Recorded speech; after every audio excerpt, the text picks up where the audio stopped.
જય માતાજી મિત્રો, હમણાં વિરોધ હાલતો તો હવે બધા સમાધાન થઈ ગયા. આ જે બેનો છે, આ ભાઈ છે શેઠ દેવભૂમિ દ્વારકા કલ્યાણપુર થી મને મળવા આવ્યા.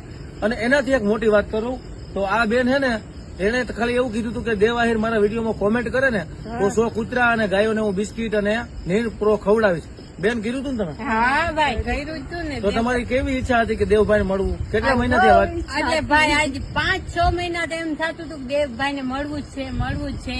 એટલે ફાઇનલી આજે આપણે મિત્રો મળી ગયા છે દેવભાઈ ને, અને મળીને અમને ખુબ આનંદ થયું. અને દેવભાઈ ને મારે ખાલી એટલું જ કેવું છે કે થેન્ક યુ ભાઈ, તમે અમને આટલો ટાઈમ આપ્યો એના માટે ધન્યવાદ તમારો. તો મિત્રો અમુક માણસ એવું કે ભાઈ તમે આ પૈસા કેમ ઉડાડો, અને એના બાબતથી વિરોધ હમણાં મારો હેલો તો તમે જે વિચારો એવું કઈ હોતું જ નથી ખરેખરમાં. આ જો આ ભાઈ ને બેન ને મળ્યો તો એને પૂછો કે અભિમાન હે મને? ના ભાઈ, કોઈ જાતનું અભિમાન કોઈ ક્રિએટર કોઈ થઈ ના કે ભાઈ